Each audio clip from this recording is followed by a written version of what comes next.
50歲後我想這樣過。這本書的核心其實不是在叫人抗老，而是在談一種轉向，從社會定義的成人角色轉回像少年般自由的生命狀態。以下從3個關鍵點來拆解的50歲人生哲學。關鍵點1：大腦可塑性與身體解放，為何僵硬的不只是筋骨？書中反復提到一個非常關鍵的隱喻：伸展運動。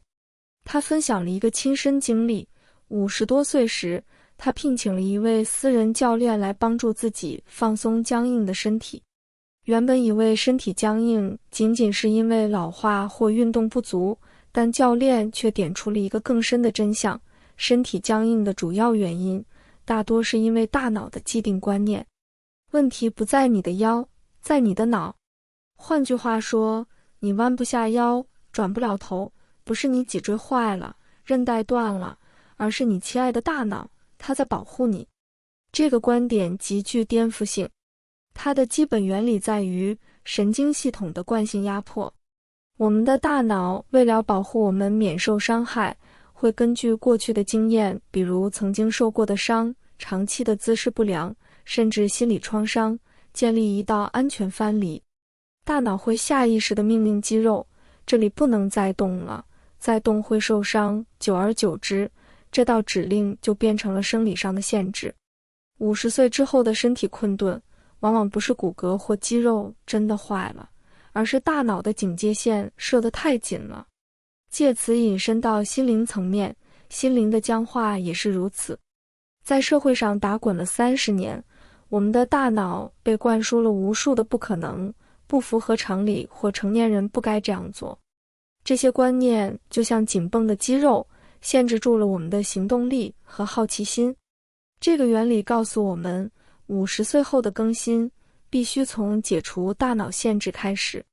正如教練所說，只要讓身體再次記住其實可以動到這裡，就能更新大腦的記憶。這不僅僅是拉筋，更是一種認知從評。當我們試着去做那些認為自己做不到的事時，比如學習使用 AI、開始寫作，或者去一個陌生的地方旅行，我們其實是在做一場心靈的伸展操，一點一滴地撕掉貼在大腦上的不可能標籤。我們把它分成3個非常簡單、可執行的步驟。步驟1：找出你那條看不見的警戒線。你今天就可以做。找一件你想了很久，但總是用我做不到，太晚了，別笑死人了當借口的小事。舉例來說，想學用 ChatGPT 幫你寫 LINE 訊息，但覺得那是年輕人的科技。想拿起畫筆畫個東西，但覺得我又沒有天分。想去公園跟別人一起跳個廣場舞，但覺得好害羞。把它寫下來，然後問自己一句話：這件事情是真的做不到，還是我的大腦告訴我做不到？步驟2：設計你的微伸展動作。我們不是要你明天就去辭職創業或參加鐵人3項，這太劇烈，大腦會嚇到，把警戒線拉得更緊。你要做的是微伸展，就像拉筋不能一次拉到最底，要慢慢来。覺得 AI 很難，不用去上課，就打開 ChatGPT 的網站，問他一個最簡單的問題：今天天氣好嗎？或者幫我想一個晚安故事給孫子聽。覺得畫畫很丟臉，沒關係，買一本注色畫本來塗。那不是藝術，那叫紓壓。告訴大腦，我只是在塗顏色，不是在創作。覺得跳舞很尷尬，不用跳給別人看。在家裡，關上門，打開手機裡一首你最愛的年輕時的舞曲，跟着亂搖2分鐘。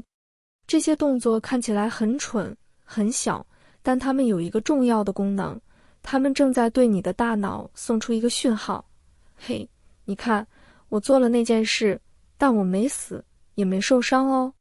步驟3：累積原來我可以的成功經驗。每天做一件這樣小小的心靈伸展操。今天問 ChatGPT 一個問題，明天學一個手機新功能，後天走去一條你沒走過的巷子買咖啡。每一次只要你做了那件以為自己做不到的事，大腦裡那條警戒線就會咔嗒一聲往外放鬆一點點，你的安全範圍就擴大了一點點。你會開始累積許多原來我可以的成功經驗，這些經驗就是你更新大腦記憶、對抗僵化的最強武器。歷史上有太多著名的大器晚成者，他們用自己的行動為後來的我們鋪陳了信念。在中國歷史上，流傳最廣的莫過於姜子牙的傳說。據傳他年輕時做過屠夫，開過酒店，直到70多歲時依然鬱鬱不得志，甚至連老婆都棄他而去。然而，他並沒有被人生過半就該認命的觀念限制，而是在暮年於渭水之濱垂釣，最終遇上周文王，開啟了興周滅紂的傳奇偉業。他將前半生的搓嗆與等待化為了後半生的底氣，真正詮釋了人生下半場同樣可以精彩。最讓人動容的，莫過於在夏威夷舉行的鐵人世界錦標賽上，80歲的美國老奶奶娜塔莉·葛拉伯，她以16小時45分26秒的成績，完成了3.8公里游泳、180公里自行車和42公里馬拉松的全程，打破了世界紀錄，成為有史以來完成該賽事的最年長女性。你敢相信嗎？這位80旬老奶奶是在60多歲時才開始接觸鐵人3項運動的。在此之前，她只是一個普通的職員和家庭主婦。更令人欽佩的是，她的教練形容她有韌性，很自律。她不僅與同齡選手較勁，還會研究男選手的表現，試圖超越他們。這不正是我們所說的大腦的可塑性嗎？他用行動徹底撕掉了貼在80歲身上的所有標籤。接下來聊聊關鍵點2，從角色驅動轉向專案驅動，從新定義工作與存在。傳統社會學家埃里克森 （Erikson） 提出，中年後期的人們面臨停滯感的危機。書中非常精準地捕捉到了這種危機的来源——被動的角色扮演。在書中，他提出了一個核心的行動原理，把人生當作專案來做。50歲以後，最大的痛苦不是你做不到，而是你一輩子都在為別人的舞台賣命，等到要為自己活的時候，發現已經不知道怎麼活了。專案驅動就是叫你把人生當成自己的創業計劃，你才是老闆。以前你演別人寫的劇本，現在你自己寫劇本，自己當主角，自己喊卡。這個概念看似簡單，但其實包含着深刻的心理轉換邏輯。50歲前，我們通常是某個公司的課長、部長或社長，我們的自我價值緊緊綁在職稱上。一旦退休或職位變動，容易感到什麼都不是。如果我沒了這個頭銜和這份工作，我到底是誰？這種恐慌就是角色驅動生活留下的後遺症。您在公司是張總、李經理，每天有人請示，開會有人倒茶，名片拿出去有分量。但一旦退休、被資遣，或只是周末在家，就沒人打電話來了。您發現，過去30年，您是在扮演張總這個角色，而不是在活自己。當戲服脫掉，您連自己想喝咖啡還是喝茶都要想半天。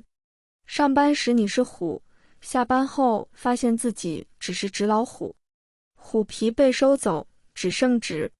這種什麼都不是的感覺，比沒錢更恐怖，因為它直接攻擊您存在的意義。書中認為，50歲後應該像是中繼投手上場，不再執着於先發投手的光環。把人生當專案，意味着這個專案的負責人是你自己，而不是公司。然後，書中提到，要意識到自己累積的內在潛藏資源。他把人的內在比喻成一個空間，裡面裝滿了經驗、人脈、技術的玻璃瓶。以前在公司，您是被評估的商品，公司付您薪水，買您的時間、技術、服從。您的價值由公司定義，績效考核 KPI。50歲後，體力下滑，學習新工具變慢，您在賣時間的市場上開始貶值。年輕人能加班，能幹，能學新軟體，您比不過。這時候如果還只會賣時間，就會陷入我沒用了的深深自卑。工作時，我們像是賣方，出售時間換取薪水。50歲後，我們要轉換為經營者，思考如何將這些瓶瓶罐罐經驗重新排列組合，去完成一個自己真正感興趣的專案。這並不是好高騖遠，而是一種存量思維，不追求更多新知識，而是把已經有的東西發揮到極致。意思就是告訴您，不要再去跟年輕人拼速度，而是回頭看看自己累積了30年的爛攤子經驗，比如你處理過多少次危機，看懂多少老板沒說出口的話，建立過多少人脈。這些才是 AI 和年輕人買不到的藏寶箱。不要當了一輩子賣時間的，忘了自己是有寶藏的人。書中特別提到與科技做朋友。在這個時代，50歲常被誤解為數位移民的落後者，看到年輕人用 AI 5分鐘做完你1小時的報表，你內心慌得不行，但嘴上說那東西不靠譜，想學又覺得累，覺得丟臉。但是書中提到的是解放，不是要你變成 AI 專家，他把重複性的工作交給 AI， 自己則專注於創意與寫作。你要保留的力氣是用來做那些 AI 做不到，而且只有你做得開心的事，例如跟老朋友聊天，寫你的人生故事，做一道需要手感的家常菜。這背後的基本原理是精力管理。50歲後的體力不如從前，因此不能再採取拼命三郎的戰術，而是要聰明的偷懶，把有限的精力聚焦在只有人類且是只有你才能做的事上。這不是妥協，而是戰略升級。好像你用跑100米的速度去跑馬拉松，跑到一半就斷氣了。如果換個方式，用走的，看看風景，反正終點一樣到。書中說的內在藏寶箱，裡面的寶物往往不是那些順風順水的成功經驗，反而是那些你覺得丟臉、混亂、失敗、不堪回首的爛攤子。因為這些經驗裡藏着教科書上沒寫，年輕人學不到的真實世界的底層邏輯。如何把爛攤子從人生的污點變成獨一無二的資產？下面給你一套具體的4步驟，教你怎麼把爛攤子變成一個可以執行的人生專案。第一步，給爛攤子重新命名，從受害者變成觀察者。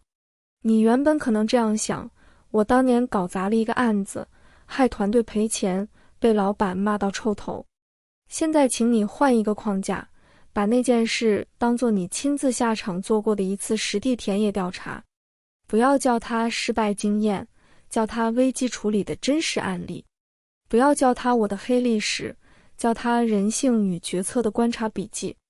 具體做法，拿出一張紙，寫下那個爛攤子的原始名稱，例如2018年專案大延遲，客戶暴怒。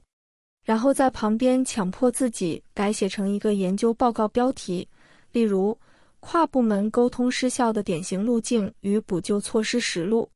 這一步的痛點處理，你不再被過去的情緒綁架，而是站到一個研究者的位置。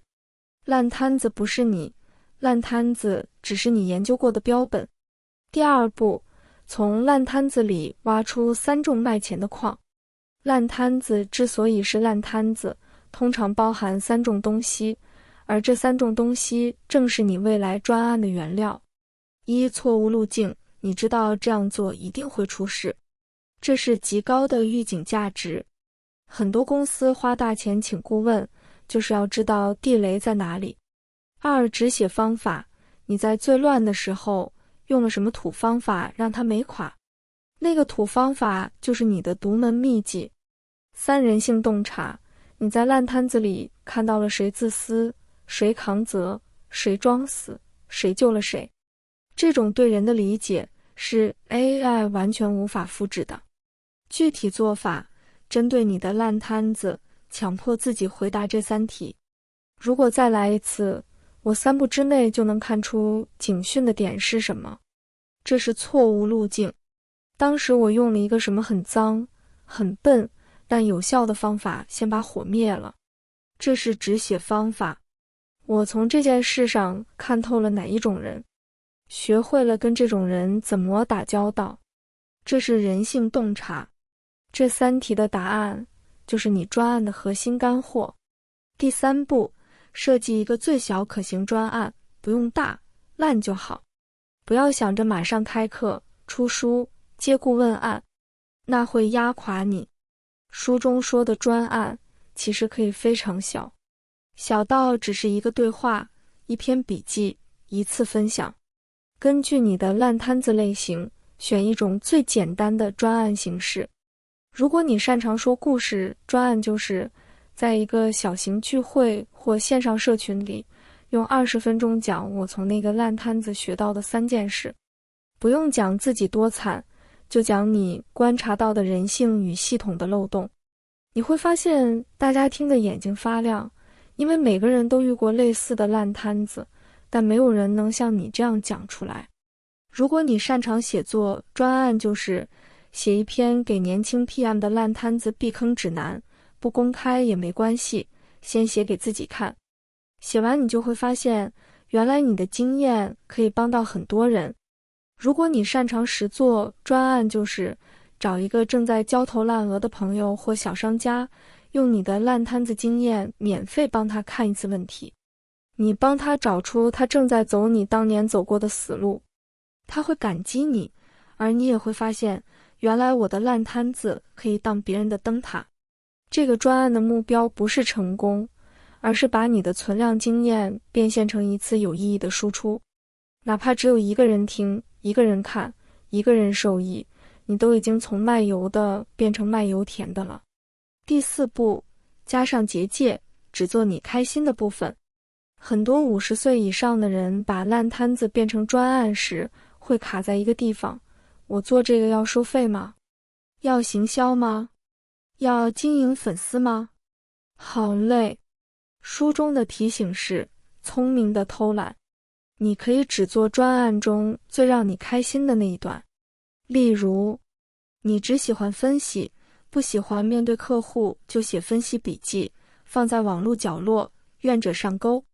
你只喜歡1對1聊天，不喜歡上台，就約1個人喝咖啡，每次講一個爛攤子故事。你甚至可以把這個專案就設定為期3個月，只對我1個人輸出。寫完就鎖進抽屜，你已經完成了對自己的交代。你不需要靠這個專案賺錢或成名，你只需要靠它證明一件事：我的過去不是垃圾場，是一座還沒開挖的礦山。光是這個認知轉變，就會讓你的50歲後每天醒來都有事情想做，而且只有你能做。一個真實的爛攤子變專案的例子，有個50多歲的業務主管，他的爛攤子是公司倒閉，他最後一個走，負責遣散員工，被很多人罵，甚至被恐嚇。他覺得這是他人生最失敗、最黑暗的一段。用上面的4步驟，他做了。1. 從新命名：中小企業倒閉階段的員工溝通與情緒安撫實錄。2. 挖礦。錯誤路徑：老闆隱瞞到最後一刻才公布，反而造成最大反彈。止血方法：他自創了分批告知，先1對1，後全體的順序，把暴動壓到最低。人性洞察：最兇的員工往往不是最貪婪的，而是最害怕的。3. 最小專案：他把這套方法寫成一篇長文，貼在一個很小的業界社團裡。4. 結界：他不留聯絡方式，不收費，只是貼文。結果，有3位中小企業主私下找到他，請他當不掛名的顧問，每次公司要裁員或縮編時，付他一筆顧問費，只需要他幫忙看流程、寫劇本。他現在每年接2-3個這種案子，不多，但每一件都覺得自己像暗黑時刻的穩定力量。因此，不必想太多，就做1件事。寫下你那個爛攤子的最讓你不爽的一個場景，然後問自己，那個時候如果我旁邊站着一個完全不懂的新人，我會跟他說，注意，這裡有一件事你千萬不要學我，你應該要如何如何。把那個空白部分填起來，填完你的專案就啟動了，因為你已經從當事人變成了教練。關鍵點3，留白與結界的平衡，設計不費力的生活節奏。如果說30歲是加法不斷擁有，50歲後的底層邏輯必然是減法捨棄與專注。但書中的觀點更進一步，他提出了一套關於節奏設計的具體原理。他沒有提倡極端的禁欲或勤奮，而是提出了2個極具智慧的設定：固定吃晚餐的時間與每周1天的放空日。這裡的基本原理叫做建立生活的秩序結界 （boundary setting）。什麼是結界？就是你畫的禁止進入線。結界這個詞來自日本動漫，聽起來很玄，但你把它換成下面這幾個詞，就懂了。結界等於保護罩，等於門，等於你說了算的邊界。舉例，你家的大門就是一種結界，沒有你同意，鄰居不能隨便闖進來吃晚飯。你不會覺得這很奇怪，對吧？你的手機勿擾模式也是一種結界，晚上10點後不接工作訊息，你也不會覺得奇怪。你念佛時，心中默念阿彌陀佛，不想被家人打斷。那一句佛號形成的暫時不要跟我說話的氛圍，就是一種結界。關於時間的結界，他提到自己下午5點吃晚餐，這在社交上看起來很奇怪，但這是他為自己設下的保護罩。在這個時間段用餐，避開了晚餐的擁擠，也為夜晚保留了更長的消化與休息時間。為什麼要這樣做？因為50歲後，你的精力和耐心不像30歲那樣用不完。如果你一直配合別人的時間，晚上7點聚餐，8點應酬，你的身體和心靈會一直被入侵。下午5點吃飯，等於你對自己說，我先餵飽自己，先讓自己消化完，之後你們要約多晚，我都已經有底氣了。這不奇怪，這是自我保護。他也提倡每周3什麼都不安排。在一個鼓勵忙碌的社會，設定無用之日需要極大的勇氣。但這種留白之所以必要，是因為它給了心靈一個緩衝區。就像電腦需要關機重啟，大腦需要在做夢模式下整理思緒。留白不是空虛，而是為了容納未來的靈感。什麼是留白？就是你故意留一塊不用產出的時間。你覺得留白奇怪，可能是因為你從小被教育，時間就是金錢，不要浪費時間，要有產出。但留白不是什麼都不做的空虛，而是刻意不安排有目的的事。更精準的說法，留白等於大腦的垃圾清運日。你的大腦像一間房子，平常你忙着搬家具進來，學習、念佛、處理家務、應付人際關係，久了，房子堆滿東西，連走路都很擠。留白日，比如每周3什麼都不安排，就是你不搬新家具進來，你也不急着把舊家具搬出去，你只是坐在房子裡，看看哪些東西可以丟，哪些可以換位置，哪些其實根本不需要。